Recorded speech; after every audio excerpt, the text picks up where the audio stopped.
What's up, Jeepers? Welcome to the channel, and I'm excited to be bringing you a first-hand experience for myself. I've never done anything like this, and it was actually a little bit intimidating, but I got by, and it's by installing some auxiliary lights on my 2021 Jeep Gladiator Rubicon.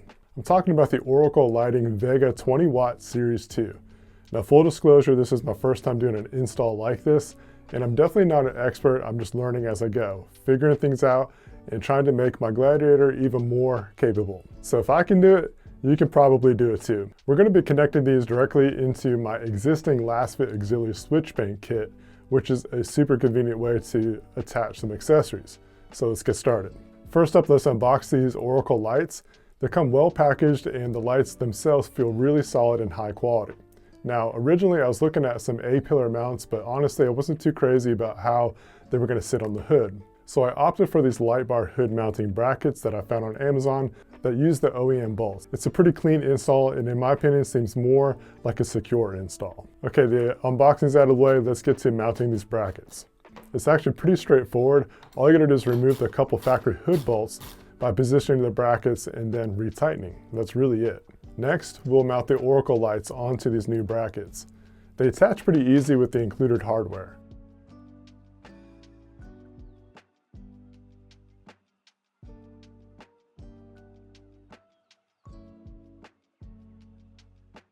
Now for the wiring, which is usually the part that makes me a little nervous. It's actually so much overthinking goes involved with this part, but I got through it. This is how I got it done. I'm using some 16 gauge wire for this, and we need to measure out the length from each light to each other and then run it neatly towards the switch panel. Make sure to give yourself a little bit of extra slack. Before we do any connections though, a crucial safety step. Make sure that you disconnect the negative battery terminal. It's better safe than sorry when working with electrical. Now we'll connect these light wires to the extensions using these heat shrink wire connectors. They make it for a really secure weather resistant connection.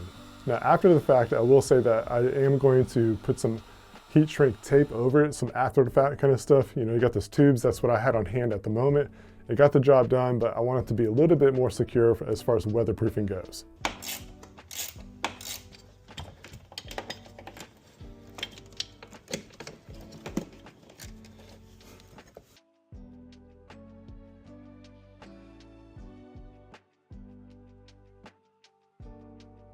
Once those are good, we'll connect the positive wire from our lights directly to the LASFIT auxiliary switch. I'm using channel 2 for this particular install. The LASFIT kit makes this incredibly easy. For the grounding wire, I'm using a ring connector and attaching it to an existing grounding bolt right here on the side of the engine bay. One side note to the connections, like I had to think about how I was going to do this. So obviously I had one wire that was going to connect from the light to light, but then I needed to connect the light to the auxiliary switch, so there's 3 ways going on. So I ended up tying 2 of the ends together so that way I could make it into one going to the auxiliary switch connection, and then the grounding wire connected to the appropriate bolt. All the connections are made, and now it's time to reconnect the negative terminal on the battery.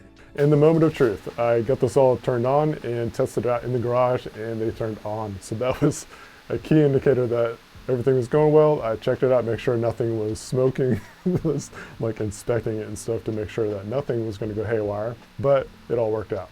All you got to do is press the auxiliary switch 2 inside in the panel, and it just works.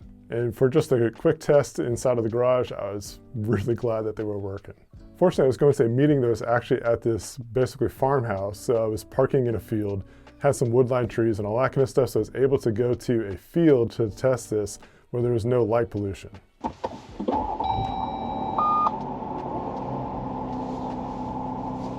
So low beam and spot.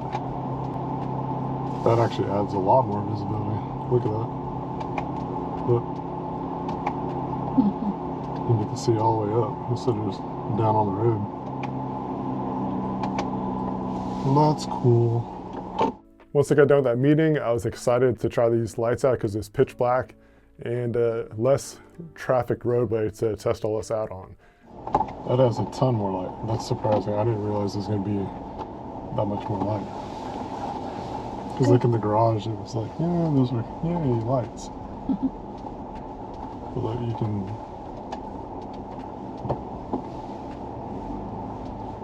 It's like having a transit.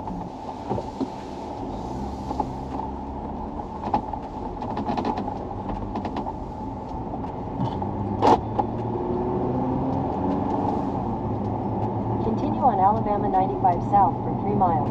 That's crazy. Lights up the whole trees.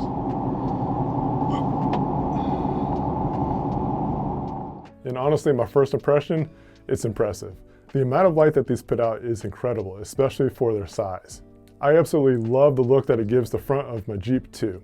It adds that rugged, capable aesthetic. And when I was testing it, what I found, like my mind was getting a little bit, I guess not blown, but you know what I mean? It was just, I was impressed. It was fun to turn the switch on and then see how much light it's putting out. It's like it filled the top half of my vision. It was really cool. So you got low beams down here and then the spotlights up there. Worked out really well. A side note is that I'm ordering the amber and red covers for these lights. While I live here in lower Alabama, we typically don't get snow, but I do travel to see areas that do get snow, typically during the holidays. In fact, we even got some surprise snow here last year, Snowmageddon, so it's always nice to be prepared. These covers will be perfect for cutting through fog or snow. So if you're into adding some serious light to your Jeep and you've got the LASFIT Auxiliary Switch panel, this setup is fantastic. Even for a first-timer like myself, it was totally manageable and the results speak for themselves. I hope this video helps anyone looking to do a similar install. If you found this useful, hit that like button, subscribe for more Gladiator content, and let me know down in the comments if you've got these lights or any tips for me. Thanks for watching, and I'll catch you next video.